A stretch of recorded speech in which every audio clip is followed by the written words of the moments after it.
शिंदे सरकारचा आज अंतरिम बजेट, अर्थमंत्री अजित पवार मांडणार बजेट। लोकसभेच्या पार्श्वभूमीवर लोकप्रिय घोषणांची शक्यता। आज मराठी भाषा गौरव दिन, महाराष्ट्रासह जगभरातील मराठी जनांमध्ये उत्साह, तर राज्यभरात विविध कार्यक्रमांचं आयोजन।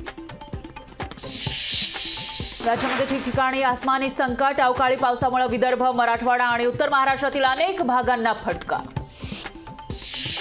प्रकाश आंबेडकरांच्या इशाऱ्यानंतर देखील महाविकास आघाडीची बैठक आज होणार। जागा वाटपावरती अंतिम निर्णय होण्याची शक्यता, तर आंबेडकरांना 28 तारखेला बैठकीला बोलावण्याची देखील शक्यता। राज्यसभेसाठी आज मतदान, उत्तर प्रदेशात आमदारांचं क्रॉस वोटिंग रोखण्याचं समाजवादी पुढे आव्हान। उत्तर प्रदेश, कर्नाटक आणि हिमाचल प्रदेशमध्ये काटेकी टक्कर।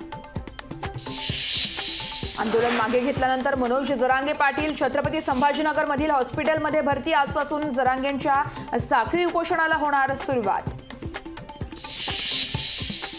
शरद पवार घेणार बारामती लोकसभा मतदारसंघाचा आढावा। सुनेत्रा पवार यांच्या उमेदवारीच्या चर्चेमुळे सुप्रिया सुळेंसाठी शरद पवार मैदानात।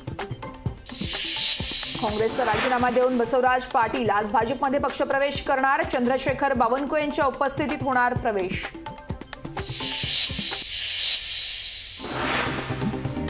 पुण्याच्या मध्यवर्ती भागामध्ये दरोड्याचा प्रयत्न, पेट्रोल पंपावर 3 ते 4 जणांकडून तोडफोड। पेटीएम बँकेचे अर्धवेळ अकार्यकारी अध्यक्ष विजय शेखर शर्मा यांचा राजीनामा, तर रिझर्व्ह बँकेच्या पेटीएम बँकेवरील कारवाईनंतर विजय शेखर यांचा पायउतार। मुंबई पुणे एक्सप्रेस हायवेच्या 8 पदरीकरणाचा खर्च 6080 कोटींवर, सरकारनं निधी न दिल्यास 2060 पर्यंत टोल लावणार।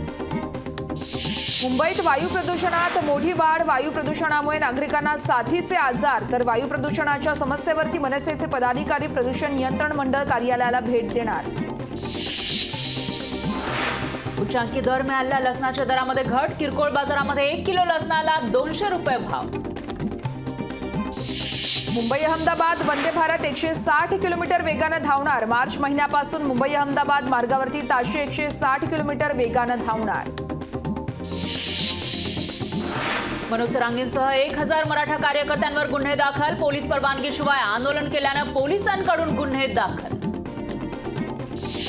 देशविदेशातील हजारो प्राण्यांचा वाचणार वनतारा, रिलायन्स फाउंडेशननं सुरू केला वनतारा उपक्रम।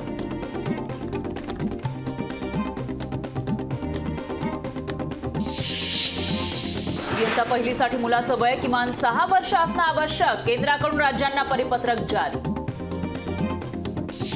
विविध मागण्यांसाठी शेतकरी आंदोलनाचा नाशिकच्या जिल्हाधिकारी कार्यालयाबाहेर मुक्काम, आंदोलकांनी पेटवल्या कार्यालयाबाहेर चुली। मुंबई पालिकेकडून 30 दिवसामध्ये 3700 कोटी रुपयांचा मालमत्ता कर वसूल, तर पालिकेचं चालू आर्थिक वर्षामध्ये 4500 कोटी रुपयांचा मालमत्ता कर वसूल करण्याचं उद्दिष्ट।